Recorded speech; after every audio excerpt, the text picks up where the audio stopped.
"She's not with us," my son told the gate agent. And in that moment, standing beneath the bright lights of Terminal 4 at JFK Airport, I realized I had become a stranger to the very person I had raised. I'm Margaret Collins, 72 years old, a widow from New York, and until that morning, I believed there were still some lines a child would never cross. The airport was crowded with families pulling rolling suitcases, business travelers checking their phones, and excited vacationers heading toward distant destinations. I stood beside my son Ethan and his wife Vanessa, holding my boarding pass in one hand and my carry-on bag in the other. Just an ordinary grandmother traveling with family, or at least that's what I thought. The gate agent smiled politely as she scanned documents and asked, "Are all three of you traveling together today?" It should have been the simplest question in the world. Instead, Ethan answered before I could even open my mouth. "No," he said. "She's not with us." The words landed quietly, almost casually, but they hit harder than any raised voice ever could. For a second, I wondered if I had misheard him. Maybe he was distracted. Maybe he misunderstood the question. But then he stepped slightly closer to Vanessa and looked away from me entirely. The gate agent glanced between us with visible confusion. I forced a small smile and handed over my boarding pass. "I'm traveling on the same flight," I said softly. She nodded and processed my ticket without another word. Ethan never looked back. Vanessa adjusted the strap of her designer handbag and pretended to be focused on her phone. I stood there feeling oddly invisible. The strange part wasn't that my son had denied traveling with me. The strange part was that it didn't feel completely new. Over the past few years, there had been countless small moments. Family dinners where my opinions went unheard. Holidays where I learned about plans after everyone else. Birthdays reduced to quick phone calls instead of visits. None of those moments seemed important on their own. Together, they formed a pattern I had spent far too long ignoring. The boarding area buzzed with announcements and conversations. Nearby, a young family laughed as they organized snacks for their children. An older couple shared a coffee and held hands. Everywhere I looked, people seemed connected to one another. I felt alone despite standing only a few feet from my own son. Ethan checked his watch. Vanessa whispered something that made him smile. Neither acknowledged me. I lowered my eyes to my boarding pass. Seat 2A. I had almost forgotten about that. When the ticket arrived, I assumed there had been some mistake.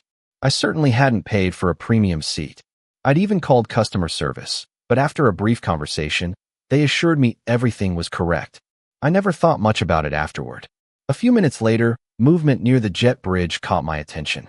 A uniformed crew member had stepped out from the aircraft and was scanning the waiting passengers. He paused for a moment. Then his eyes settled directly on me. Something about his expression changed instantly. Recognition, respect, perhaps even surprise. Before I could think much of it, he spoke quietly into a radio and disappeared back through the boarding door. I watched him go, puzzled. Across the waiting area, Ethan remained unaware. Vanessa continued scrolling through her phone. Neither noticed what had just happened. But for reasons I couldn't explain, a strange feeling settled in my chest. It wasn't anger. It wasn't sadness. It was the unmistakable sense that something important was about to happen, something neither my son nor his wife had expected. As I watched the crew member disappear behind the boarding door, I told myself not to read too much into it. Airports were full of small misunderstandings. People glanced at one another every day without any deeper meaning. Still, the look on that man's face lingered in my thoughts. It was not curiosity. It was recognition. The feeling stayed with me as passengers slowly gathered near the gate and waited for boarding to begin. Ethan and Vanessa stood several feet away from me. Not far enough to seem rude to strangers, but far enough to send a message. Over the years, I had become familiar with that distance. It was the same distance that appeared at family gatherings when photographs were taken. The same distance that showed up during holiday dinners when conversation flowed around me instead of including me. The same distance that quietly grew after my husband passed away 6 years earlier. Before Robert died, things had been different. Not perfect, but different. Ethan called more often. He stopped by on weekends. He asked for advice even when he did not need it. After the funeral, something changed. At first, I assumed it was grief. Everyone handles loss in their own way. I gave him space. Then weeks became months. Months became years. The calls grew shorter. Visits became rare. Invitations arrived later and later until sometimes they did not arrive at all. Whenever I mentioned it, Ethan always had an explanation. Work was demanding. Life was busy. Vanessa had family obligations. I believed him because mothers are experts at believing the best about their children. Looking back, I realize how many excuses I accepted. 3 days before this trip, Ethan called unexpectedly. I was sitting in my apartment overlooking a quiet street in Manhattan, drinking tea and reading a mystery novel. His name appeared on my phone, and for a moment I smiled. It had been nearly 3 weeks since we last spoke. "Mom," he said, sounding unusually cheerful. "How would you like to come with us?" I remember laughing softly because the invitation felt so out of character. "Come with you where?" I asked. "Florida," he replied. "Just a short getaway." Vanessa thought it would be nice. Even then, something about that sentence felt strange. Vanessa and I had never been particularly close. Polite, yes. Warm, not really. Yet I pushed the thought aside. At my age, you learn not to question moments of kindness too aggressively. Sometimes you simply accept them and hope they are genuine. The next morning, a travel itinerary appeared in my email. First-class seating. Premium accommodations. Everything already arranged. I called Ethan immediately. "This seems expensive," I told him. "Are you sure there has not been some mistake?" He laughed. "Do not worry about it, Mom. Just enjoy yourself." I wanted to believe the trip was an olive branch. A chance to reconnect. A reminder that family ties had not completely unraveled. So I packed a small suitcase, watered my plants, and headed to the airport with cautious optimism. Standing at the gate now, that optimism felt embarrassingly naive. I watched Ethan joke with Vanessa while pretending I was not there. I thought about every time I had defended him to concerned friends. Every time someone hinted that he was taking me for granted. Every time I insisted they were wrong. Boarding was scheduled to begin in 10 minutes when another airline employee approached the gate desk. She carried a folder and spoke quietly with the agent who had scanned my ticket earlier. The 2 women glanced toward me. One of them smiled. Then they looked away as if nothing unusual had happened. A few seconds later, I heard my name. Not loudly, just enough to catch my attention. "Mrs. Collins?" I turned. The gate agent was standing beside the desk with a professional smile. "Would you mind waiting here for a moment before boarding begins?" she asked. I nodded politely. "Of course." She thanked me and returned to her work. Ethan finally looked in my direction. His expression tightened for a brief moment. It was subtle, but I noticed it. A flicker of concern. Almost as if he suddenly realized something might happen that he could not control. The change in Ethan's expression lasted less than a second, but it was enough. For the first time that day, he looked uncertain. Not angry. Not embarrassed. Uncertain. It reminded me of the look he used to have as a little boy when he realized he had made a mistake and was not quite sure how serious the consequences would be. The gate area slowly filled as passengers gathered near the boarding lanes. Announcements echoed overhead. Rolling suitcases clicked across the polished floor. Around me, life continued normally, yet I could not shake the feeling that I was standing in the middle of a story I did not fully understand. Vanessa noticed Ethan watching me and leaned closer to him. She spoke quietly, but I caught a few words. "It is probably nothing." Ethan nodded, though he did not seem convinced. I pretended not to notice. Over the years, I had become very good at pretending. Pretending not to hear conversations stop when I entered a room. Pretending not to notice when invitations arrived at the last minute. Pretending not to see the disappointment on my own face when plans changed without explanation. It was amazing how much a person could overlook when they wanted to keep believing in family. The gate agent called for priority boarding. Several passengers stood and moved toward the lane.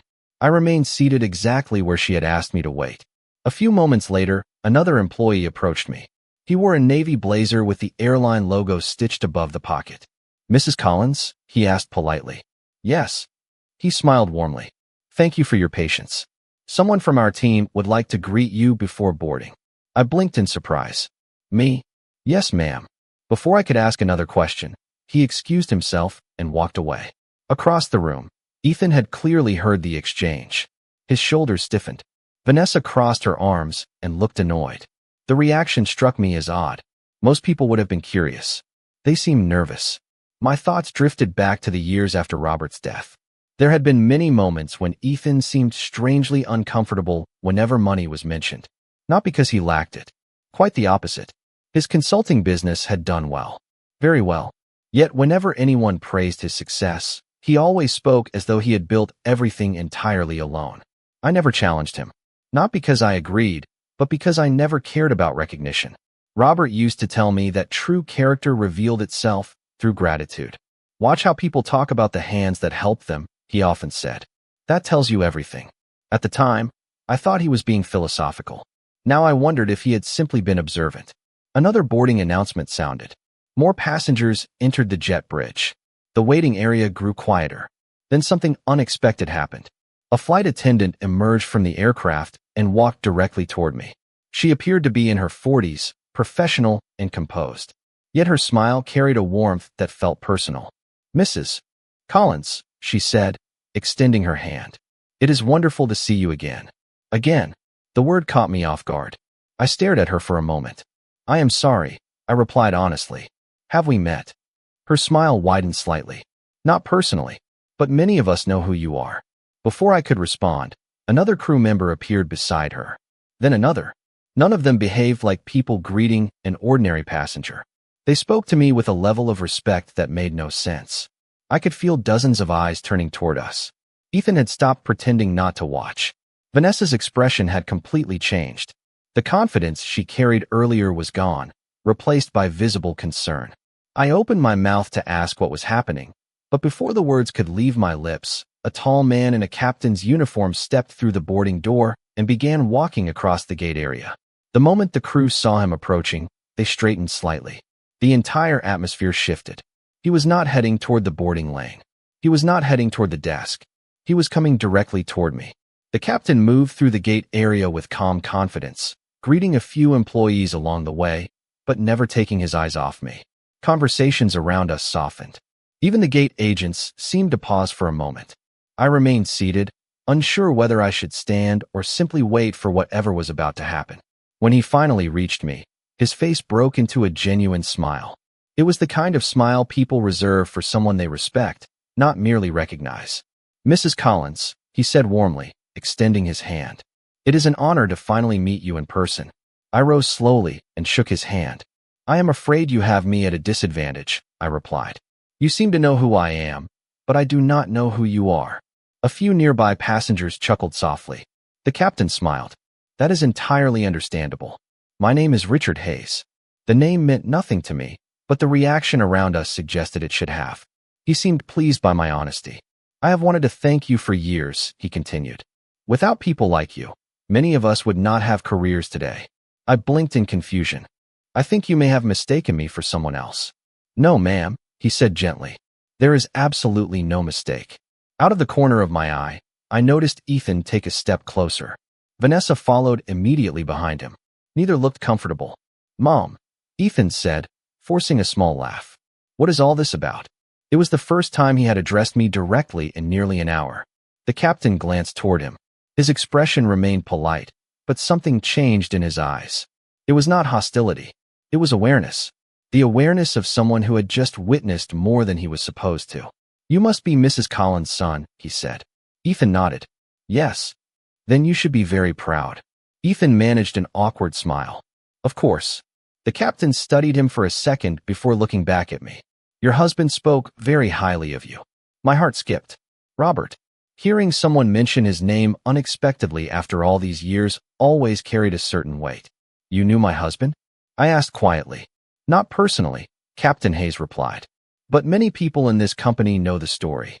I felt even more confused than before. Around us, several crew members had gathered near the boarding entrance. None seemed eager to leave. They looked almost excited, like people waiting for a long-anticipated moment. My thoughts drifted back to Robert's final years. He had always been private about finances. Not secretive, just thoughtful. Whenever he worked on paperwork in his home office, he would smile and tell me not to worry. "Everything is taken care of," he often said. After his passing, I found documents, investment statements, and letters from attorneys. Most of them meant very little to me. I trusted the advisors handling his affairs and focused on rebuilding a life that suddenly felt far too quiet. The captain seemed to sense my uncertainty. "There is a reason your reservation was arranged the way it was," he said. "And there is a reason our staff was informed you would be traveling today." Ethan's face lost color. Vanessa folded her arms tightly across her chest. Neither interrupted. Neither seemed willing to ask the question that was clearly on both their minds. I looked from one face to another. Crew members, gate agents, passengers. Everyone seemed to know something I did not. Finally, Captain Hayes reached into the inside pocket of his uniform jacket and removed a small envelope. The airline logo was printed neatly across the front. He held it carefully, almost respectfully. Then he handed it to me. "Mrs. Collins," he said, his voice carrying across the quiet gate area. "Before we board, there is something our company has wanted to tell you for a very long time." My fingers tightened slightly around the envelope as every eye in the gate area seemed fixed on me. For a moment, I considered setting it aside and opening it later in private. That had always been my way. Quiet, uncomplicated. But something about the captain's expression told me this was not an ordinary letter. Carefully, I opened the envelope and unfolded the document inside. The paper was thick and professionally printed. At the top was the airline's logo. Beneath it was a letter signed by members of the company's executive board. I read the first few lines once. Then I read them again because I could hardly believe what I was seeing. According to the letter, more than 12 years earlier, during one of the most difficult periods in the airline's history, a group of private investors had provided critical funding that allowed the company to continue operating and avoid collapse. One of those investors was listed as the Collins Family Trust. My heart immediately returned to Robert.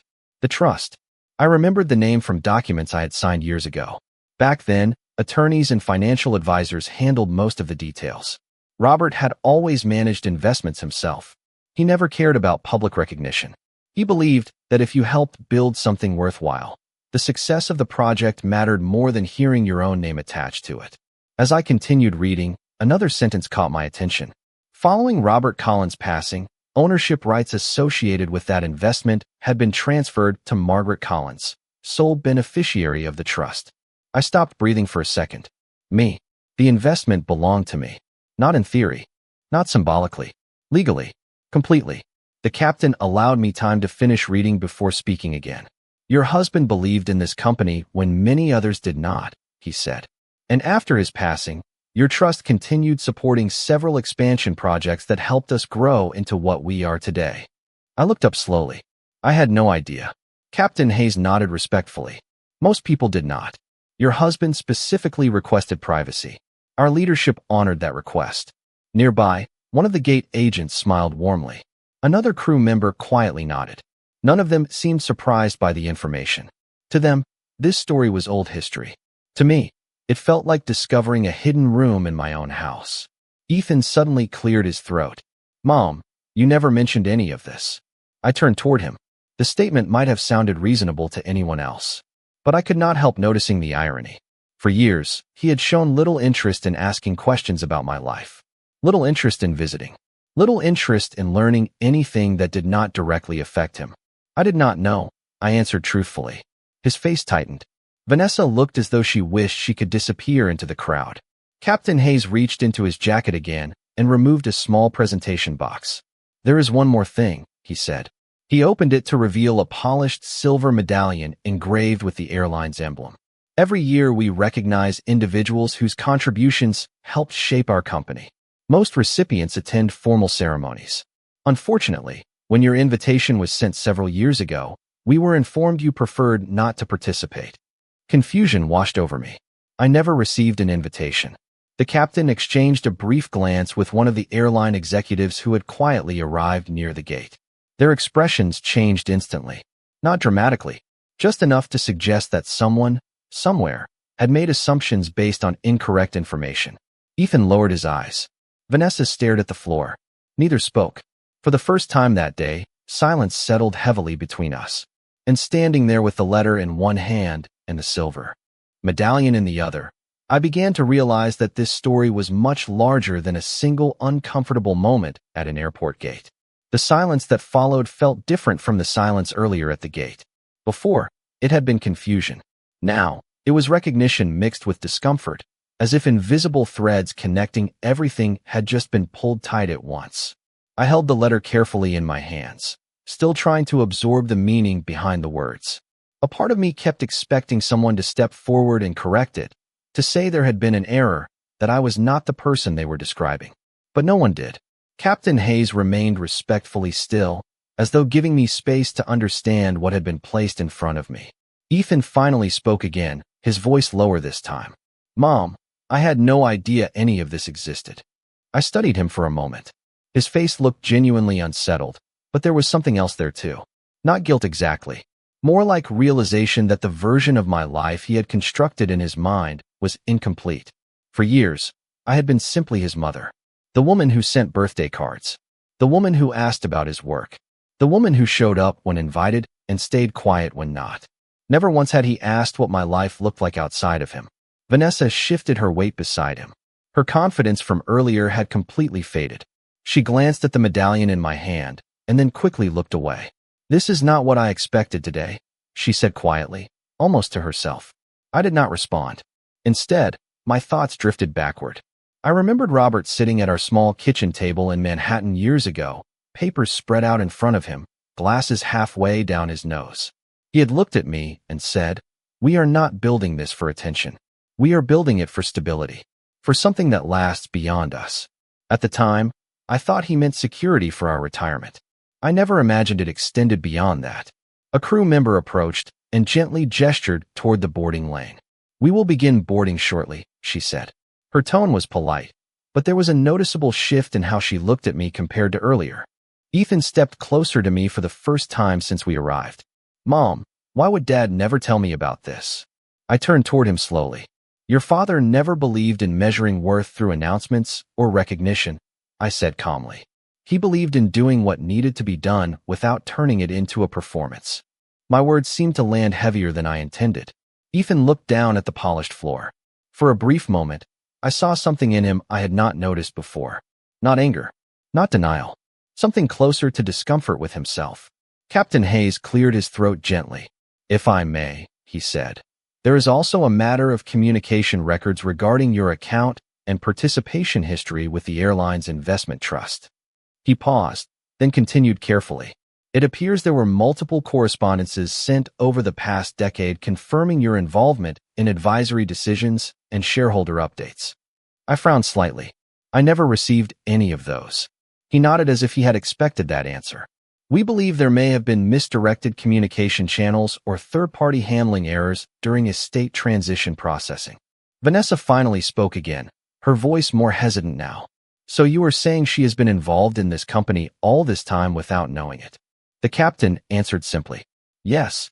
The word hung in the air.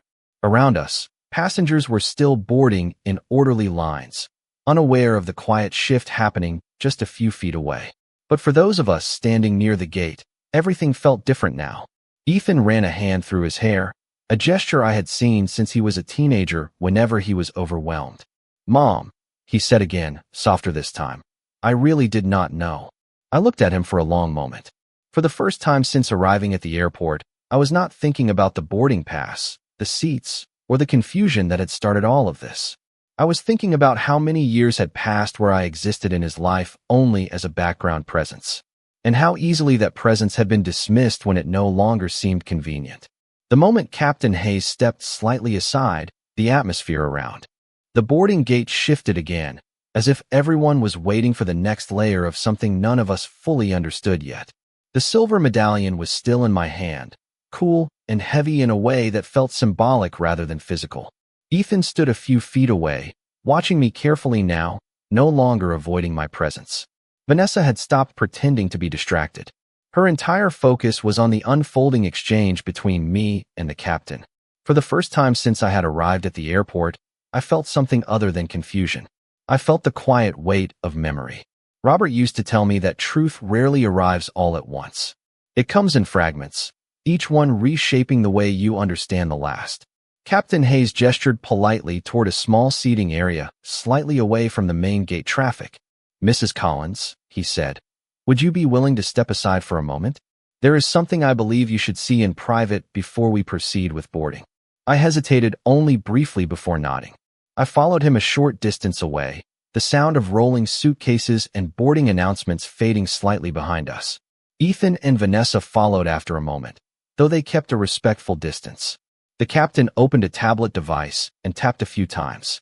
This concerns the original structure of the investment agreement your husband helped establish, he said. There are elements that were never fully communicated to all parties after his passing. I watched the screen as documents appeared. Legal language, financial summaries, historical records. It was overwhelming at first glance, but one detail immediately stood out. My name appeared repeatedly, not as a passive beneficiary, but as an active stakeholder with decision-making authority that had been quietly maintained over the years. I do not understand, I said slowly. If I have had authority in this company, why was I never contacted? The captain looked at me with a measured expression. According to our records, attempts were made. However, responses were either redirected or unacknowledged due to outdated contact information provided during estate management transition. I felt a strange tightening in my chest. It was not anger. It was realization. Years of absence from conversations I never knew I was supposed to be part of. Years of decisions made without my awareness, while still being attributed to my name in official records. Ethan stepped closer, his voice uncertain. Mom, who would have handled that kind of communication? I looked at him. For a brief moment, I considered saying I did not know. But something inside me no longer allowed easy answers. Probably the same people who handled everything after your father passed away, I said quietly. Vanessa frowned slightly. But that would mean someone in the family had access to all of this information. The words hung in the air without accusation, but the implication was clear enough that no one needed to say more. A flight attendant approached us again, this time holding a small leather folder. She handed it to me gently. Mrs. Collins, this was delivered for you earlier today by our corporate office representative. I opened the folder slowly. Inside was a printed summary of shareholder recognition history. My name appeared again, this time attached to a designation I had never seen before. Founding contributor, strategic advisor, long-term investor. I blinked, reading it twice. Ethan let out a quiet breath. Mom, this says you helped structure part of the airline expansion. I closed the folder carefully. I did not structure anything, I said honestly. If my name is attached to it, then your father must have done most of the work. Captain Hayes shook his head gently. Your husband may have initiated it, but the financial contributions and approvals required your consent. Even if indirectly, your participation was essential. I looked down at my hands, suddenly aware of how ordinary they looked. No different from the hands of any other woman standing in an airport waiting for a flight. And yet, according to everything I was hearing, those same hands had helped shape something far larger than I had ever imagined. Ethan ran a hand across his forehead again, this time more slowly, as if trying to process not just the information, but what it meant about the life he thought he understood. Vanessa finally spoke, but her voice had lost its earlier sharpness. So what happens now? She asked quietly. The captain looked at me before answering. That depends entirely on Mrs. Collins. I felt every eye near the gate settle on me once more. The passengers waiting to board, the crew members, even Ethan and Vanessa. All of it seemed to pause, suspended on a decision I had not expected to be asked to make today. For a long moment after the captain's words, I did not speak. The weight of the question he had placed in front of me lingered in the air like something tangible. It was not simply about documents or investments anymore. It was about choice, about acknowledgement, about whether I would step into a role I had never asked for, or continue living in the quiet simplicity I had always known. Around me, the airport continued its rhythm, but everything felt distant now, as if I were standing slightly outside of time itself. Ethan was watching me more closely than he had all day. There was something in his expression I had not seen in years. Not dismissal, not indifference. It looked almost like uncertainty mixed with a fear he could not fully name. Vanessa finally broke the silence. What does she need to decide exactly? She asked carefully. Captain Hayes responded calmly. Whether she would like to formally acknowledge her role in the investor advisory structure going forward. I looked at him, still trying to ground myself in something familiar. I am 72 years old, I said slowly. I do not manage structures or advisory roles. He nodded respectfully. Many of our most influential contributors are not active in daily operations, Mrs. Collins. Some choose visibility. Some do not. That sentence stayed with me longer than anything else he had said. Choice. Visibility. Silence. I had spent most of my life in silence without realizing I had been participating in something larger than myself. Ethan stepped closer again, his voice lower. Mom, if this is real, why would Dad never tell me? I turned toward him fully now. This time, I did not hesitate. Because your father never believed in building pride through ownership, I said. He believed in building stability so others could live without worrying about it. Ethan looked down again, absorbing the words without responding. Vanessa shifted uncomfortably beside him. For the first time, she no longer looked like someone trying to manage a situation. She looked like someone realizing she had misunderstood it entirely. Captain Hayes gestured slightly toward the aircraft waiting beyond the gate windows. Your seat remains available whenever you are ready, Mrs. Collins, he said gently. Nothing about your status today changes your ability to board. However, it may change how you are received once you arrive. I understood the meaning immediately. This was no longer about a flight. It was about identity. I closed my eyes briefly, not in exhaustion, but in memory. I thought about Robert sitting quietly at the kitchen table years ago, saying very little while signing papers that I never fully read. I remembered how he would simply smile afterward and say everything was taken care of. I opened my eyes again. Ethan was still waiting for an answer, though I could tell he was not only waiting for me to speak. He was waiting for me to become someone different in his understanding. Finally, I turned to Captain Hayes. If I agree to this, I said carefully, what exactly changes for me? The captain met my gaze with steady respect. Only what you choose to allow to change, he said. Your position has always existed. Today, you are simply aware of it. The simplicity of his answer unsettled me more than any document I had read. Awareness.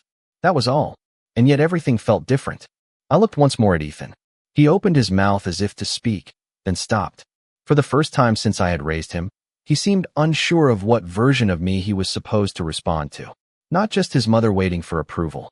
Not just someone to be included or excluded from plans. Something else entirely. I lowered my gaze to the silver medallion still resting in my hand. It no longer felt like a symbol handed to me by strangers. It felt like something that had belonged to my life long before I had been told it existed. And in that moment, I understood that whatever came next would not change who I was. It would only reveal who I had been all along. For several seconds, no one spoke. The hum of the airport announcements continued, but it felt distant now, almost irrelevant, like background noise from a life that no longer matched the moment I was standing in. I looked at Ethan again. He was not looking at me as a burden, or as someone to be managed, or even as the quiet background presence he had grown used to over the years. He was looking at me as if he was seeing me for the first time. That realization did not bring me satisfaction. It brought something quieter, something heavier. Vanessa finally broke the silence, her voice softer than before. What happens if she declines? She asked. Captain Hayes answered without hesitation. Nothing is taken away. Everything remains as it has always been. The difference is only recognition. I exhaled slowly, feeling the truth of his words settle in a way that documents and explanations never fully could. Nothing had been added to my life today, only revealed. I turned the medallion slightly in my hand. The engraving caught the overhead lights of the terminal, reflecting softly against the polished metal surface. It was simple, almost understated, yet it carried a weight that had nothing to do with its physical form. Ethan stepped forward again, but this time his voice was different. Not defensive, not dismissive, just careful. Mom, he said quietly, I did not realize any of this existed for you. I looked at him for a long moment before answering. You did not ask, I said gently. There was no accusation in my tone, only fact. He looked down again, as if the words had landed in a place he was not prepared to examine. Around us, passengers continued to move toward the boarding gate. Life was still happening in the ordinary sense, but the space between us felt like it had expanded beyond anything physical. Captain Hayes cleared his throat softly. We will begin final boarding shortly, he said. There is no pressure to make a decision immediately. I nodded slightly, but my attention was no longer on schedules or procedures. It was on something far more internal. For the first time in years, I considered not just where I was going, but what version of myself had been traveling without my awareness. I thought about the years after Robert passed, the quiet mornings, the long evenings where the house felt larger than it should have, the calls that grew shorter, the invitations that stopped arriving. I had told myself that life simply changes as people grow older. That distance is natural. That silence is part of aging. But standing here now, I realized something I had never allowed myself to fully name. Silence is not always absence. Sometimes it is placement. Sometimes it is choice. Ethan's voice interrupted my thoughts again, softer now, almost uncertain. Mom, I do not know how to fix what I did not understand. I turned to him. For a brief moment, I saw not the grown man who had stepped away from me over the years, but the boy who once believed I knew everything about the world. The boy who used to ask me questions without hesitation. I am not asking you to fix anything, I said calmly. I am asking you to understand. He nodded slowly, though I could see how unfamiliar that request felt to him. Vanessa stood slightly behind him now, no longer speaking, no longer trying to shape the moment. She simply watched. Captain Hayes stepped back slightly, giving space without withdrawing presence. It felt intentional, respectful, as if the decision in front of me was not about authority, but awareness. I looked once more at the letter, then at the medallion, then at Ethan. Nothing about my physical position had changed since I arrived at this gate. I was still standing in an airport terminal in New York, still holding a boarding pass for a flight I had intended to take quietly, without attention or expectation. And yet everything around that simple fact had shifted in ways I was only beginning to comprehend. Finally, I spoke. My voice was steady, not louder, not softer, just certain in a way I had not felt in years. I will board the flight, I said, not as someone being introduced to a new identity, but as someone finally acknowledging one that had been there long before anyone chose to notice it.